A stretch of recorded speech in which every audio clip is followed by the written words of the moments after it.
So, our previous video involving the Saturn satiator, which I'm quite enjoying still, raised some interesting issues. There was some confusion as regards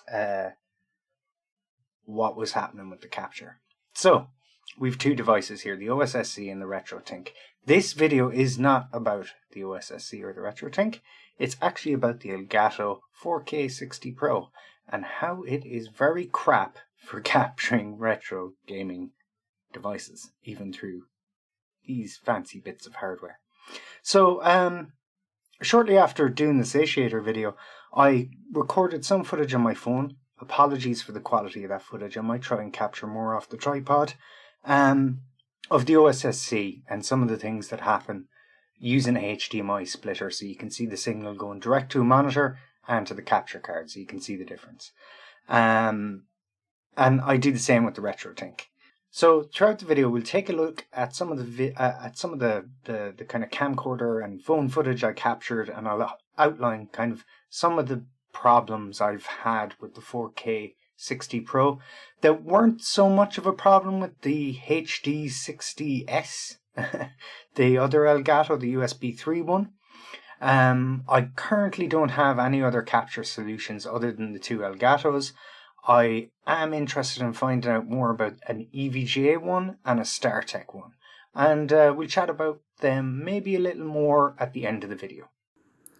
Okay, you'll have to excuse the fact I'm shooting this on a phone, but basically I have the Sega Saturn hooked up to my OSSC, which is going into SCART splitter with one output going to this monitor and the other going to my Elgato capture card down there, the 4K 60 Pro or whatever. And what I want to do is I want to test exactly, you know, where's the bottlenecks and the problems happening. So okay, so this should be a bit better than mobile phone footage of the OSSC and the Sega Saturn. So I have to do this fairly quick because unlike, you know, there's multiple inputs on the OSSC, so I have to select the RGB SCART once I power on the Saturn, so it's a little bit more involved. So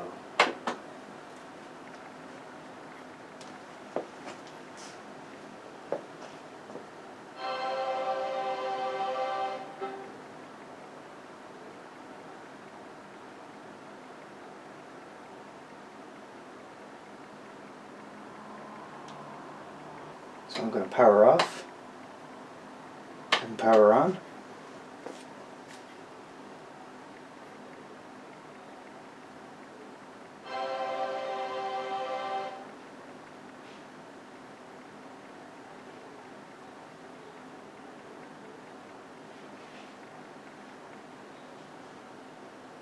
So I think you can already see that with the OSSC and the Elgato, things appear to be a lot worse. You can see that the Elgato has just, it may pop up and make a liar out of me, but it seems like sometimes it just gives up when trying to receive a signal from the OSSC.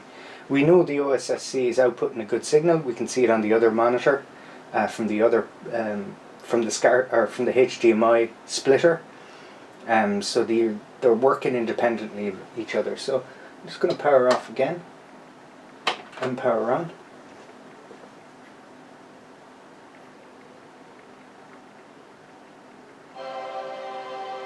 So again, it's managed to lock on. We see the same kind of artifacts on the screen. And okay.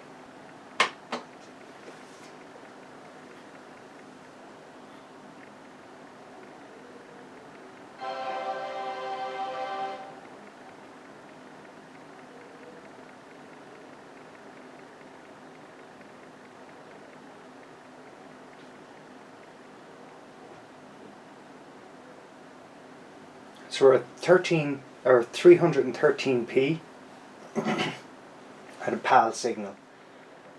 Again, it's managed to lock on. So we're going to try that 2 more times. So I've reduced the audio here because we're really interested in video for this.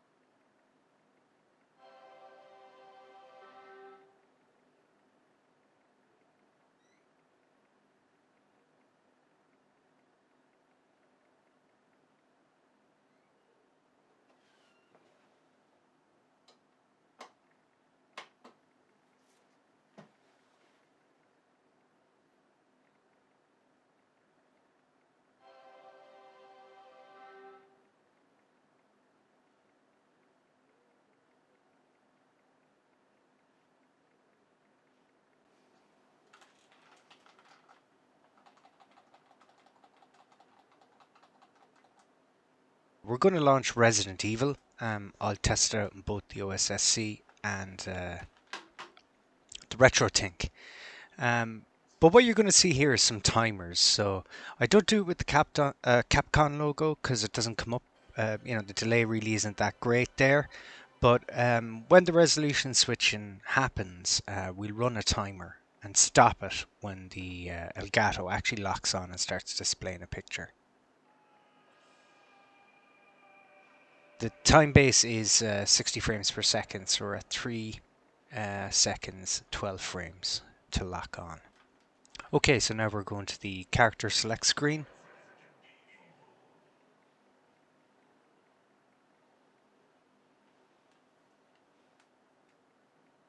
OSSC is outputting. And 4 seconds, 44 frames for the Elgato to lock on.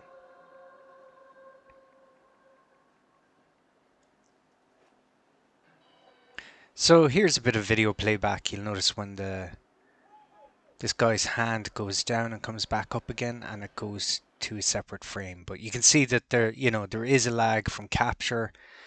That's generally kind of accepted.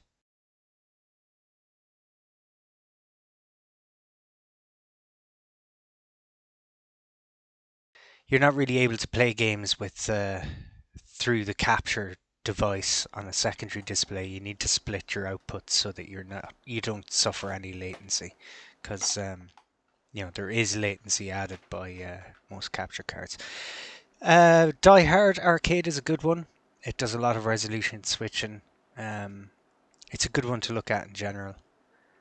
I'll run the timers on this as well, but you'll start to see some of the problems that can occur that make playing a game like this almost unplayable if you were to play it through the Elgato.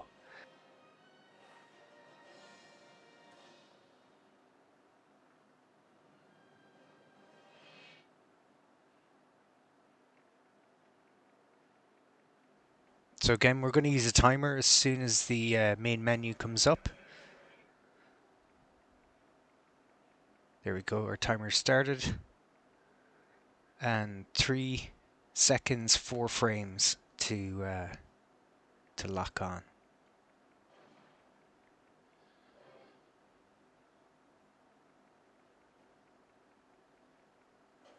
So here's the start of the game.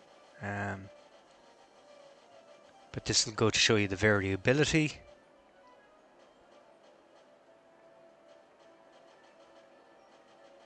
So 13 seconds, 24 frames. Quite a long time. Okay, we're in game now. And 4 seconds, 5 frames.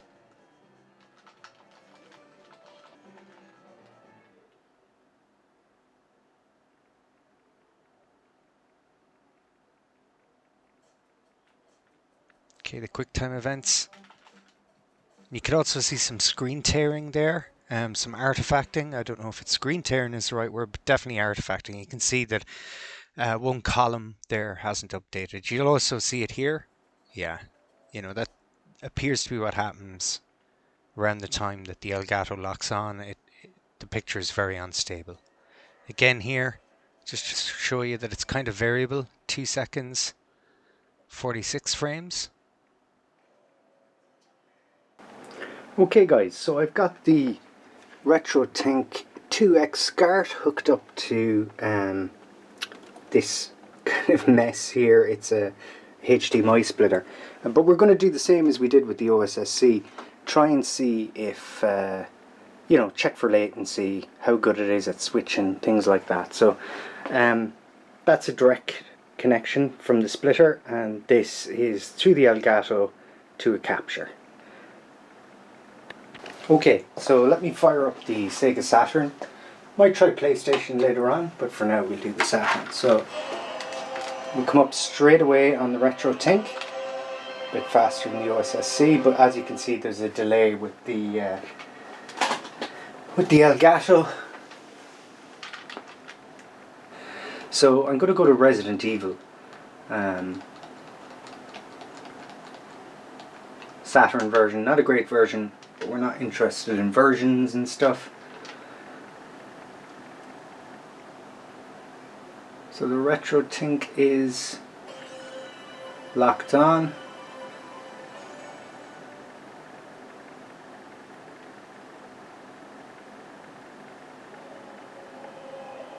So there you can see the, in the video, and you can see that line, the column that didn't update.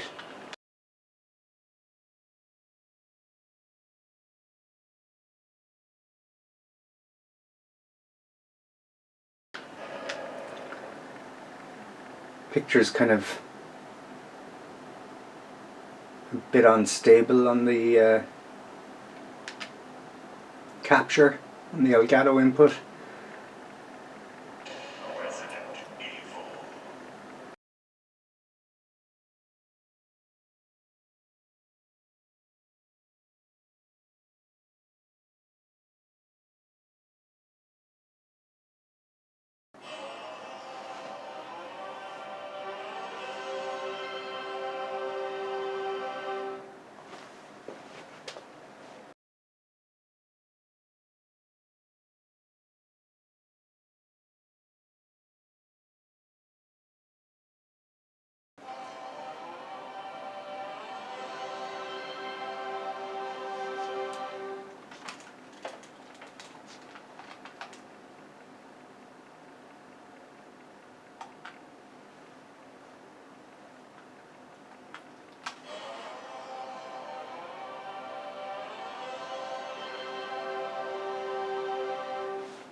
Overall, so far, mightily impressed with the RetroTINK.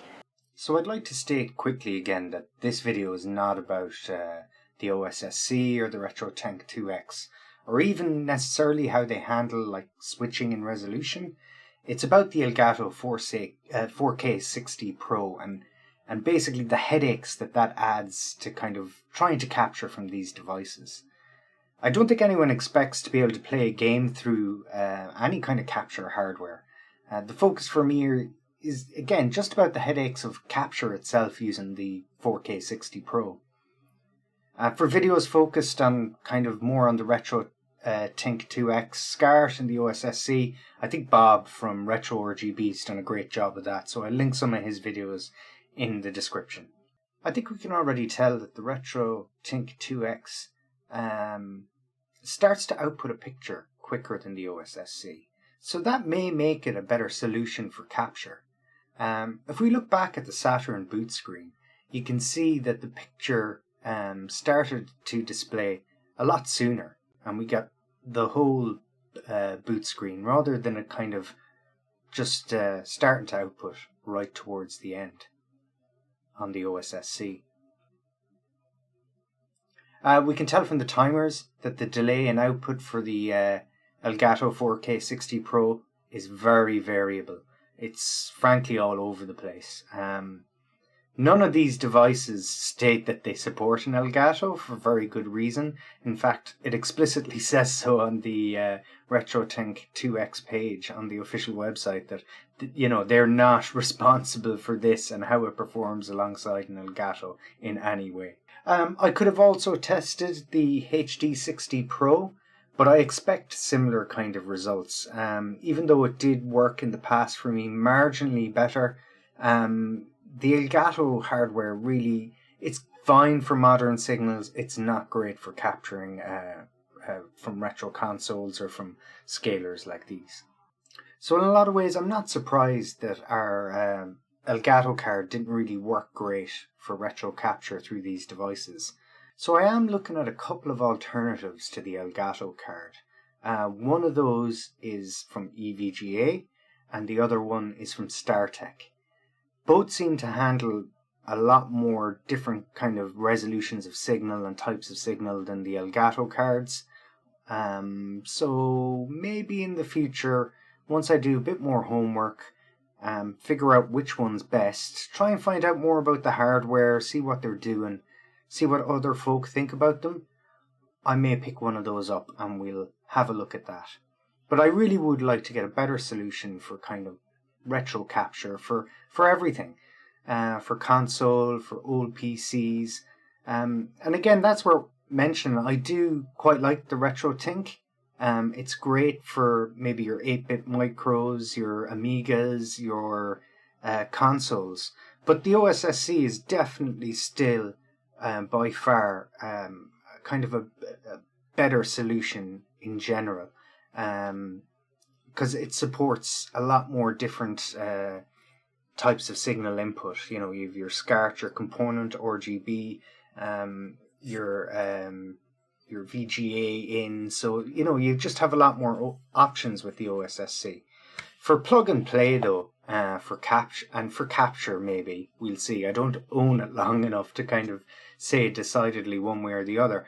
The RetroTINK 2X SCART is awesome.